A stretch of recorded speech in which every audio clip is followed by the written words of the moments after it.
Salve, salve família tricolor! Vamos começar o vídeo de hoje. Pedir pra você se inscrever no canal, deixar o like, compartilhar o vídeo e comentar pra estar me ajudando a bater a meta de 350 inscritos. Faltam somente 25 inscritos. Então, se você já é inscrito, poderia divulgar o canal para compartilhar o canal para alguém que você sabe que gostaria de assistir vídeos informativos sobre São Paulo. E se você não é inscrito e caiu aqui de paraquedas, se inscreve aí que vai estar me ajudando muito.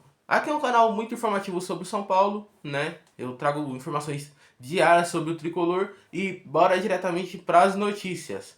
Rian Francisco, nossa joia da base que todo mundo espera jogar, deve ganhar oportunidade no próximo jogo do Brasileirão contra o Palmeiras. Por que ele deve ganhar oportunidade contra o Palmeiras? O Zubeldia vai poupar o André Silva para os jogos mais importantes, Libertadores e Brasileirão. Então, o Rian deve ganhar oportunidade nessa próxima partida, num clássico importantíssimo, né? Para sequência de invencibilidade de São Paulo. E então vai colocar o garoto para ver se ele consegue fazer alguma coisa aí, né? Fazer gol. O Rian, eu acho que acredito que ele marque gol nessa partida e mostre que ele é melhor que o Vitor Roque, porque com certeza o Rian ele é melhor que o Vitor Roque, sim. Outra informação é que o Oscar também deveria voltar nessa partida contra o Palmeiras. Só que o Zubeldia está tratando a situação do Oscar com a cautela, sabe que a última lesão dele não foi em gramado sintético, não foi, na verdade, foi contra o Tarjeres, mas poderia ser em um gramado sintético. O Oscar e o Lucas que se lesionaram contra o Palmeiras, então o Zubeldia trata com cautela a volta dele, então contra o Palmeiras ele não volta, mas ele volta no próximo jogo. Contra o Palmeiras ele não volta só por conta do gramado sintético. Se fosse grama natural, ele voltaria já. Mas como é gramado sintético, ele não volta. Outro jogador que não deve jogar essa partida é o Lucas também, que eu acredito que fique no banco por conta do gramado sintético. Tudo por conta desse gramado de plástico. Se gramado sintético fosse bom, vaca comia. Essa é a realidade, né? Outra notícia aqui é sobre Patrick Lanza, que deve ser negociado na próxima janela de transferências. O Patrick, que depois da chegada do Enzo e do Wendel, que estão jogando um futebol até razoável, o Enzo está jogando bem. Agora o Wendel está jogando um futebol até razoável, né? Então o Patrick acabou virando a terceira opção na lateral com a chegada desses jogadores. E o São Paulo pensa em vender o Patrick.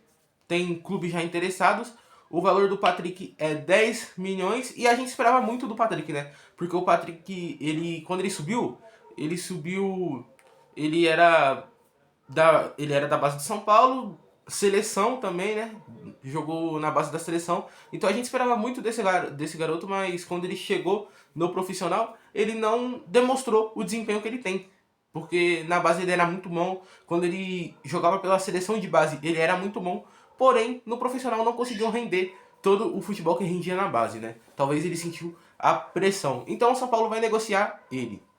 Ó, uma notícia do Portal Sport Catalunha, que afirmou que o São Paulo já pensa em um provável nome para substituir o Zubeldia. Agora eu vou falar, substituir o Zubeldia num momento como esse não seria interessante, até porque os resultados estão vindo, né? Tem muito empate? Tem. São 12 jogos, 7 empates e 5 vitórias. Mas ele não tá perdendo, né? Talvez esse empate pode virar vitória a qualquer momento, então o desempenho do time também não tá ruim em campo. Teve algumas partidas ruins, porque nem todas as partidas são boas. Que eu critiquei o Zubeldia. Mas eu acho que não seria o momento dele cair agora também. Então, o portal Esporte Catalunha afirma que o São Paulo tem um provável nome para ser substituto do Zubeldia caso ele caia. E esse nome é o nome de Belletti, ex-treinador da base tricolor, atualmente na base do Barcelona, que está se destacando lá, ganhou o tríplice coroa, está se destacando bastante o Belletti lá na base do Barcelona. E dizem que nos corredores do Morumbi, o nome dele é um nome favorito entre a diretoria tricolor. A gente não sabe se essa informação é verdadeira, porém foi informação do portal Catalunha, né? Portal Esporte Catalunha.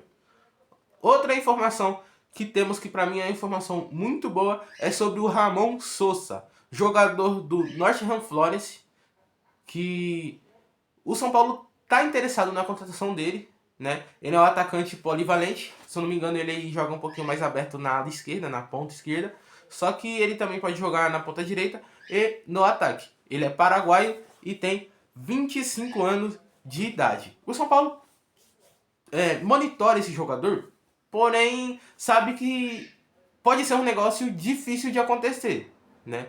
O Ramon Sousa tem um valor altíssimo, né, pro nível do São Paulo. O Palmeiras está interessado nele também, então a chance de a gente perder o Ramon Sousa para qualquer clube aí, tipo Flamengo, Palmeiras, existe, né? Só que pelo simples fato dele ser do grupo do Nottingham Forest, grupo do Evangelos Marinax, o São Paulo acredita nessa contratação. Talvez poderia ser um presente do grego pra gente, né? Seria interessante. Vocês preferiam quem como presente do grego? O Carlos Miguel ou o Ramon Sousa pro ataque? Deixa aí nos comentários. Gostaria de saber as informações de vocês, então comenta aí. As informações não, a opinião de vocês, então comenta aí. Ó, uma notícia que pra mim não é tão boa, mas é boa também, vai. É a notícia do Alan Franco. O staff do Alan Franco recusou a renovação de contrato com o São Paulo. Mas por que eu digo que é ruim? Porque ele recusou.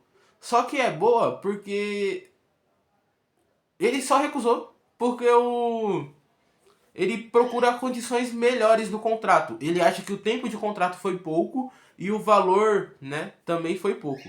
O São Paulo aumentou o salário do Alan Franco em 50%. Então ele queria um aumento um pouquinho maior. E o Alan Franco, dos jogadores titulares, ele é o que recebe menos. Então seria interessante sim o Alan Franco, que tá jogando super bem, aumentar o salário dele, sei lá, um 80%, não 100%, talvez uns 80, 90%. Seria interessante ter um aumento assim para ele. E um aumento anual, né, no contrato, aumentar a quantidade de contrato dele. Seria interessante também porque quanto mais tempo o Alan Franco ficar no São Paulo, melhor. O que vocês acham? Vocês acham que o staff do Alan Franco fez certo em recusar essa proposta por procurar condições melhores ou não? Ó, um jogador ex-São Paulo, né? Um zagueiro ex-São Paulo que atualmente está no Krasnodar da Rússia é o Diego Costa, que vem se destacando por lá, né? E está interessando vários clubes da alta prateleira do futebol. Como quando eu digo alta prateleira do futebol, são clubes de Premier League, de Série A Team, de La Liga também. São clubes de ligas importantíssimas, né? Ligas competitivas e importantes. E aparentemente o Krasnodar não quer vender o Diego, mas dependendo da proposta, o Krasnodar até venda, né? Porque o Diego, ele é um jogador importantíssimo lá, mas se a proposta for alta, ele possa sair. Por que eu tô falando sobre esse negócio do Diego? Porque o São Paulo ainda tem 15% dos direitos do Diego na próxima venda. Então, se o Diego for vendido, vai cair grana pro São Paulo. Então, eu espero que o Diego seja vendido, que o Antony seja vendido, que o Gabriel Sara seja vendido, pra cair grana pro São Paulo. Uma grana inesperada, entre aspas, né? Que ajudaria muito o tricolor. Última notícia do vídeo de hoje é que o São Paulo iniciou o processo de renovação com o Lucas Ferreira. São Paulo está correndo para renovar com esse garoto que está sendo sondado por vários clubes e é importantíssimo no elenco já. O Lucas Ferreira, para mim, ele é um jogador de altíssima qualidade, joga muito bem, mas por conta de não ter tanta experiência, erra algumas vezes. Porém, adquirindo experiência, a quantidade de erros dele irá diminuir, né? Como todos nós sabemos, que quando um jogador ele sobe da base, ele começa a jogar e ter experiência, ele vai evoluindo e perdendo a quantidade de erros que ele tinha. Então, o Lucas Ferreira tá aí jogando, desenvolvendo futebol, é bom, né? Pro São Paulo e pra ele. Então tem que renovar, não pode perder esse garoto por nada pra nenhum clube brasileiro, porque aqui no Brasil a multa tá muito baixa, né? A gente já sabe que o Cruzeiro tem interesse, Bahia, Botafogo, Flamengo, Palmeiras. Então a gente não pode perder pra nenhum clube do Brasil. Então tem que renovar e o São Paulo tenta renovar com ele até 2029. São Paulo renovando com ele, a multa para clubes brasileiros aumenta e para o exterior, né, para a Europa também aumenta. Ó, se vocês querem informações diárias sobre o Tricolor, análise de jogos e muita opinião, você encontra aqui no Eterno Tricolor News. O vídeo de hoje foi esse. Se você gostou, deixa o like, se inscreve no canal, compartilha o vídeo, comenta e valeu!